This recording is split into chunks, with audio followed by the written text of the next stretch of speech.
Student কেমন আছো সবাই? আশা করি প্রত্যেকেই ভালো আছো এবং খুব মন দিয়ে ভালো করে প্রিপারেশন নিচ্ছ, তাই তো? তো তোমাদের কাছে আরো একবার নোটিফিকেশন শো নিয়ে হাজির তোমাদের সুমিত স্যার। এবং আজকে আমরা নোটিফিকেশনের যে বিষয়টি আলোচনা করব সেটি হচ্ছে নাবার্ডে, অর্থাৎ নাবার্ডে অ্যাসিস্ট্যান্ট ম্যানেজার গ্রেড এ পদে বেশ কিছু ছেলে মেয়েদের নিয়োগ করা হচ্ছে। আজকে কোন কোন পোস্টে কি কি যোগ্যতায়, কবে লাস্ট ফর্ম ফিল আপ, কোথায় কোথায় পরীক্ষা কেন্দ্র থাকবে, কত টাকা পরীক্ষার ফিস হিসাবে তোমাকে দিতে হবে, এবং পরীক্ষায় প্রিলিমসে কি কি মানে প্রশ্ন, মানে কোন কোন সাবজেক্ট থেকে কোশ্চেন আসবে, এ টু জেড পুরো আলোচনা করব আজকের এই সেশনটাতে।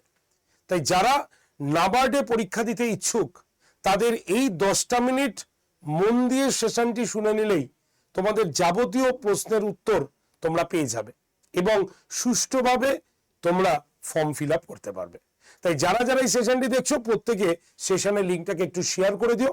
তোমরা যে সমস্ত হোয়াটসঅ্যাপ গ্রুপে রয়েছো, তোমার চেনা পরিচিত বন্ধু বান্ধব প্রত্যেকের কাছে সেশনের লিঙ্কটাকে একটু শেয়ার করে দিও। তো চলো লেটস স্টার্ট, শুরু করা যাক আজকে আমাদের নোটিফিকেশন শো। আর আরো একটি কথা তোমাদের বলে রাখি, তোমাদের মধ্যে যারা যারা এই নোটিফিকেশন শোটি দেখছো, তোমরা প্রত্যেকটি পরীক্ষার নোটিফিকেশনের জন্য অবশ্যই তোমরা হোয়াটসঅ্যাপ গ্রুপে জয়েন করতে পারো, যেখানে নোটিফিকেশনের প্রত্যেকটি পিডিএফ আমি তোমাদের সেই গ্রুপে দিয়ে দিই। হোয়াটসঅ্যাপ নাম্বারটা জাস্ট নোট করে নাও।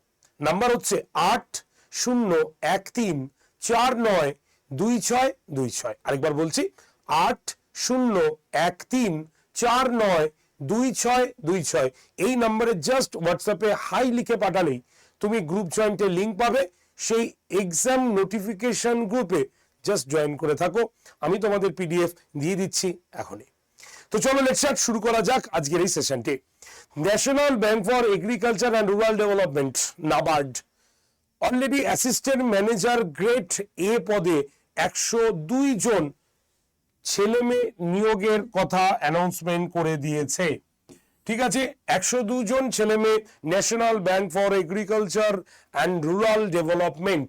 ঠিক আছে, খুব ভালো পরীক্ষা, তোমরা বুঝতে পারো। তবে কোন কোন পোস্টে এবং যোগ্যতা কি লাগছে আগে একটুখানি বলে দিই। শিক্ষাগত যোগ্যতা যদি দেখি তাহলে গ্র্যাজুয়েট, কিন্তু জেনারেল ক্যান্ডিডেটদের ক্ষেত্রে 60% গ্র্যাজুয়েটে মার্কস থাকতে হবে, এবং যারা পোস্ট গ্র্যাজুয়েট দিয়ে অ্যাপ্লাই করবে জেনারেল ক্যান্ডিডেটদের ক্ষেত্রে 55% মার্কস পেতে হবে। তবে তপশিলি বা প্রতিবন্ধীদের ক্ষেত্রে সেটা কিন্তু 5% করে রিডিউস আছে, কম আছে। এটা ইন জেনারেল প্রত্যেকটা পোস্টের ক্ষেত্রেই রয়েছে। ঠিক আছে, এছাড়া পোস্ট গ্র্যাজুয়েশনের পাশাপাশি কেউ যদি এমবিএ চার্টার অ্যাকাউন্টস এর উপরে 55% নাম্বার থাকলেও তারা কিন্তু এই National Bank for agricultural and rural development নাবার্ডের পরীক্ষায় বসতে পারো। তো কোন কোন পোস্টের জন্য তুমি অ্যাপ্লাই করতে পারবে চলো এক ঝলক দেখে নি। Number 1, computer and information technology. প্রত্যেকটার ক্ষেত্রেই যে পোস্টে তুমি অ্যাপ্লাই করো না কেন, প্রত্যেকটি পোস্টেই কিন্তু পোস্ট গ্র্যাজুয়েশন বা গ্র্যাজুয়েশন এই দুটোতে তোমাকে পার্সেন্টেজ 60%, গ্র্যাজুয়েশন পোস্ট গ্র্যাজুয়েশনের ক্ষেত্রে 55% থাকতেই হবে ইন জেনারেল ক্যান্ডিডেটদের ক্ষেত্রে। আর তপশিলি আর প্রতিবন্ধী এদের ক্ষেত্রে কিন্তু অবশ্যই 5% রিডিউস আছে, এটা প্রত্যেকের ক্ষেত্রে কমন, এটা বলে রাখলাম। তো কম্পিউটার অ্যান্ড ইনফরমেশন টেকনোলজি এই পোস্টের জন্য এতেই 60% নাম্বার পেলে তুমি আবেদন করতে পারবে। ঠিক আছে, ফরেস্ট্রি 60% পেয়ে ফরেস্ট্রি ডিগ্রি পাস অথবা 55% পেয়ে ফরেস্ট্রি নিয়ে পোস্ট গ্র্যাজুয়েশন কোর্স যারা পাস করেছো তারা কিন্তু এই পোস্টের জন্য আবেদন করতে পারো। এই যে মার্কসগুলো আমি বলছি 55% বা 60%, এটা কিন্তু জেনারেল ক্যান্ডিডেটদের জন্য বলছি আমি। ওকে, এটা জেনারেল ক্যান্ডিডেটদের জন্য বলছি। আর যারা তপশিলি হবে বা প্রতিবন্ধী তারা কিন্তু অবশ্যই রিডিউস পাবে 5 বছরে। চলে আসি সিভিল ইঞ্জিনিয়ার। এই পোস্টের ক্ষেত্রে 60% অ্যাজ ইউজুয়াল কমন, সেটা হচ্ছে ইঞ্জিনিয়ারিং ডিগ্রি কোর্স পাস অথবা 55% নিয়ে সিভিল ইঞ্জিনিয়ারিং পোস্টে থাকলেই তুমি কিন্তু এই পোস্টে আবেদন করতে পারবে। টেকনিক্যাল ইঞ্জিনিয়ারিং এই পোস্টে আবেদনের ক্ষেত্রেও সেম ক্রাইটেরিয়া, 60% সহ ইলেকট্রিক্যাল ইঞ্জিনিয়ারিং এর ডিগ্রি পাস অথবা 55% মার্কস নিয়ে সিভিল ইঞ্জিনিয়ারিং বা ইলেকট্রিক্যাল ইঞ্জিনিয়ারিং এর পোস্ট গ্রাজুয়েশন পাসরা আবেদন করতে পারবে। সেম অ্যাজ ওয়েল তোমাদের রয়েছে স্ট্যাটিস্টিক এবং জিও ইনফরমেন্স এবং ফুড প্রসেসিং এই পোস্টের ক্ষেত্রেও কিন্তু সেম ক্রাইটেরিয়া গুলো কিন্তু রাখা হয়েছে। যারা ডিআরই নিয়ে পড়েছো বা ফুড প্রসেসিং তারাও কিন্তু এইখানে অ্যাপ্লাই করতে পারবে। তো এই পোস্টগুলোর জন্য লোক নেওয়া হচ্ছে, টোটাল পোস্টের লোকের সংখ্যা নেওয়া হবে 102 জন। নাবার্ড সেটা অ্যানাউন্সমেন্ট করেছে। তবে এই পরীক্ষায় বসতে গেলে একটা নির্দিষ্ট তো বয়স থাকেই প্রত্যেকটি পরীক্ষার জন্যই। তো এটার বয়স 21 থেকে 30 বছর এবং সেটা 1/7/2024 হিসাব করে তোমাদের দেখে নিতে হবে 21 বছর হচ্ছে কিনা বা 23 বছর ক্রস করেছে কিনা। যদি হয় তাহলে কিন্তু 30 বছর হচ্ছে কিনা, 30 বছর ক্রস হয়ে গেলে কিন্তু পরীক্ষা দিতে পারবে না। তাই এজ হিসাব করবে 1/7/2024 নিরিখে, বয়স 21 থেকে 30 বছরের মধ্যে। ঠিক আছে। টোটাল স্যালারি কত? টোটাল স্যালারি যদি দেখি তাহলে হচ্ছে 28,150 টাকা থেকে 55,600। তবে তার সঙ্গে অবশ্যই 2 বছর প্রভিশন পিরিয়ড কিন্তু রয়েছে, এটাও কিন্তু মেনশন করা রয়েছে। প্রার্থী বাছাই হবে তাহলে কিভাবে? পরীক্ষা হবে দুটো স্টেপে। প্রথমটা হবে প্রিলিমিনারি, দেন হবে তোমার মেন্স পরীক্ষা। তো আপাতত আমি প্রিলিমিনারির কথাই বলছি। প্রিলিমিনারি পরীক্ষায় তুমি কিন্তু তোমার জায়গা মানে তোমার মতো করে পছন্দ করতে পারো কোন জায়গায় তুমি পরীক্ষা দিতে চাইছো। যেমন কোথায় কোথায় কেন্দ্র রয়েছে, কলকাতায় রয়েছে, আসানসোলে রয়েছে, দুর্গাপুর রয়েছে, হুগলি রয়েছে, কল্যাণী, শিলিগুড়ি, গ্যাংটক, ভুবনেশ্বর, গুয়াহাটি, পাটনা, রাঁচি, আগরতলা, শিলং। এইখানের মধ্যে যে কোনো জায়গায় তুমি কিন্তু চুজ করতে পারো এবং পরীক্ষা প্রিলিমস দিয়ে দিতে পারো। ঠিক আছে।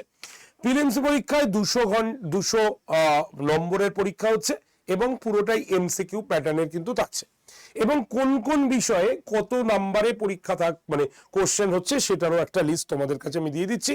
যেমন হচ্ছে জিকে মানে কারেন্ট অ্যাফেয়ার্স রয়েছে 20 নম্বরের, জিআই রয়েছে তোমার 20 নম্বরে, ইংলিশ 30 নম্বরে, কম্পিউটার 20 নম্বরে, ম্যাথস তোমার 20 নম্বরে, ইকোনমিক অ্যান্ড সোশ্যাল ইস্যু 40 নম্বরে, এগ্রিকালচারাল অ্যান্ড রুরাল ডেভেলপমেন্ট 40 নম্বরে এবং হচ্ছে মার্কিং হচ্ছে 10 নাম্বারে। অর্থাৎ টোটাল হিসাব করলে আমাদের 2 ঘন্টার পরীক্ষা 200 নম্বরের আমরা কিন্তু দিতে পারছি। ঠিক আছে। টোটাল টাইম হচ্ছে 2 ঘন্টা। তো এই বিষয়গুলো রেডি করতে পারো চটজলদি, কারণ এইগুলো দিয়েই প্রিলিমস হচ্ছে। মেন্সেরটা আপাতত বলছি না, প্রিলিমসটাই আপাতত তোমাদের জানাচ্ছি। কবে অবধি লাস্ট ডেট? আজকে হচ্ছে তোমার 8 তারিখ, আর কিন্তু বেশি দিন নেই। 15 তারিখ ফর্ম ফিল আপ করার কিন্তু লাস্ট ডেট। 2024 15ই আগস্ট লাস্ট ডেট এই পরীক্ষার ফর্ম ফিল আপ জন্য। তাই ফর্ম ফিল আপ তাড়াতাড়ি করে ফেলতে পারো। ওয়েবসাইট কোনটা? ওয়েবসাইট হচ্ছে www.nabard.org এবং আরেকটাও রয়েছে www.cgrs.ibps.in। এখানে অবশ্যই বৈধ ইমেল আইডি থাকতে হবে, একদম পরিষ্কার বলা রয়েছে। এবং এই সাইটে ভিজিট করে তুমি ফর্ম ফিল আপ করতে পারো এবং ইম্পর্টেন্ট যে অ্যানাউন্সমেন্ট বা নোটিফিকেশন সেটাও কিন্তু তোমরা দেখে নিতে পারবে। তবে ফর্ম ফিল আপের জন্য একটা নির্দিষ্ট পয়সা অবশ্যই দিতে হবে তোমাদের ফিস, এবং সেটা কি জেনারেল ক্যান্ডিডেটের জন্য 850 টাকা লাগছে। যারা তপশিলি জাতি বা প্রতিবন্ধী রয়েছে তাদের জন্য কিন্তু 150 টাকা ফিস লাগছে পরীক্ষা দিতে গেলে। তো এই হচ্ছে নাবার্ডের সম্পূর্ণ নোটিফিকেশন, যেটা তোমাদের সামনে আমি আনলাম। শুধুমাত্র মেন্স ছাড়া প্রিলিমসটাকেই দেখালাম। তাও তোমরা www.nabard.org তে ভিজিট করো এই ওয়েবসাইটে এবং সম্পূর্ণ ইনফরমেশন দেখে নাও এবং খুব মনোযোগ সহকারে যাতে ভুল না হয় সেইভাবে ফর্ম ফিল আপ করে দাও যারা নাবার্ডের পরীক্ষায় বসতে চলেছ। তো বেস্ট অফ লাক প্রত্যেককে। আর আজকে নোটিফিকেশন শো এইটুক পর্যন্তই। তোমরা এই নোটিফিকেশনের সম্পূর্ণ পিডিএফ তোমাদের গ্রুপে পেয়ে যাবে। যারা যারা গ্রুপ জয়েন করতে চাইছো তারা অবশ্যই নোটিফিকেশনের জন্য গ্রুপ জয়েন করতে পারো। জাস্ট সিম্পল ওয়ে যে নাম্বারটা বলবো সেই নাম্বারে জাস্ট হোয়াটসঅ্যাপে হাই লিখে পাঠালেই তোমার কাছে অটোমেটিক লিংক যাবে, তুমি জাস্ট লিংকে টাচ করলেই তুমি গ্রুপে জয়েন থাকতে পারো। ঠিক আছে, তো নাম্বারটা একবার বলে দিচ্ছি, 8013492626। একবার বলছি 8013492626 নাম্বারে অবশ্যই হোয়াটসঅ্যাপে হাই লিখে পাঠাতে পারো। বেস্ট অফ লাক তোমাদের প্রত্যেককে, দেখা হচ্ছে নেক্সট নোটিফিকেশন শোতে। টাটা।